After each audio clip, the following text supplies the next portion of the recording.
Assalamualaikum warahmatullahi wabarakatuh. Saya perwakilan dari kelompok 3 akan mempresentasikan materi jurnal atau buku harian.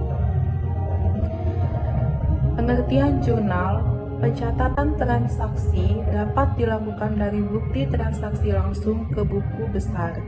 Untuk perusahaan yang besar, di mana banyak transaksi terjadi dan juga jumlah rekening yang digunakan sangat besar, pencatatan langsung memungkinkan banyak terjadi kesalahan dan sulit untuk menemukan kesalahan tersebut.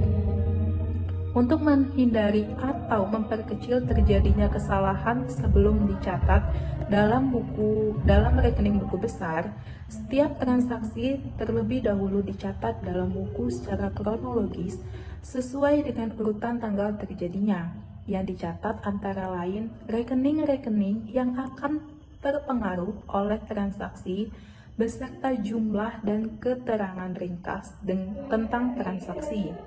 Buku catatan semacam ini disebut jurnal atau buku harian. Secara singkat, pengertian jurnal adalah untuk mencatat analisis setiap transaksi secara kronologis atau berurutan sesuai dengan tanggal kejadian. Bentuk jurnal. Buku jurnal yang umumnya digunakan untuk perusahaan adalah sebagai berikut. Pada tabel ini ada bagian tanggal, rekening atau keterangan, referensi, debit, dan kredit.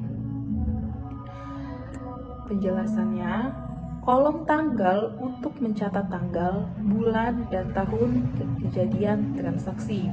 Tahun dicantumkan paling atas, diikuti bulan dan tanggal di bawahnya secara berurutan. Kolom rekening atau keterangan huraian untuk mencatat rekening-rekening yang akan didebit dan dikredit serta keterangan ringkas dari transaksi tersebut.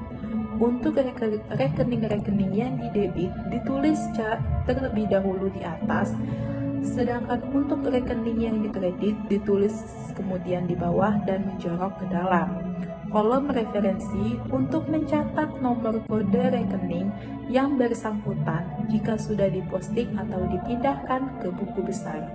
Kolom debit untuk mencatat jumlah uang dari rekening yang didebit, dan kolom kredit untuk mencatat jumlah uang dari rekening yang dikredit.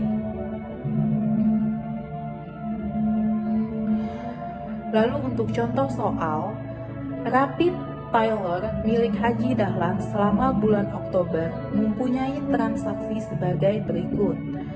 Pada tanggal 1 Oktober, Haji Dahlan menyetorkan uang tunai sebesar 10 juta rupiah ke kas perusahaan.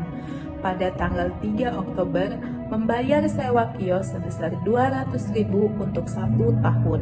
Dan pada tanggal 5 Oktober, membeli 2 mesin jahit sebesar Rp250.000 dari toko nasional, diantaranya sebesar Rp150.000 tunai, sisanya kredit.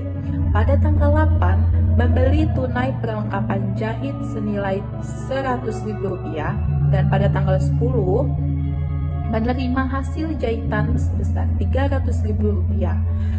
Pada tanggal 15, membayar utang kepada toko nasional sebesar Rp200.000, dan pada tanggal 20 Oktober, membayar gaji tukang jahit sebesar Rp300.000, dan pada tanggal 30, menerima hasil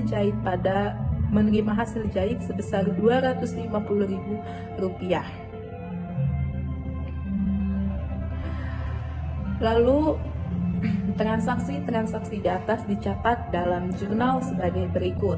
Pada tanggal 1 Oktober, kas berada di debit dan modal berada di kredit. Pada tanggal 3 Oktober, sewa bayar di muka berada di debit dan kas berada di kredit. Pada tanggal 5, mesin jahit berada di debit, kas berada di kredit, dan utang usaha berada di kredit.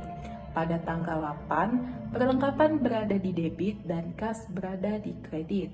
Pada tanggal 10, kas berada di debit dan pendapatan berada di kredit. Pada tanggal 15, utang berada di debit, kas berada di kredit. pada tanggal 20, beban gaji ada di debit dan kas berada di kredit. Pada tanggal 30, kas 250.000 berada di kredit, di debit, dan pendapatan penjahitan berada di kredit. Sekian dari presentasi saya. Saya akhiri. Wassalamualaikum warahmatullahi wabarakatuh.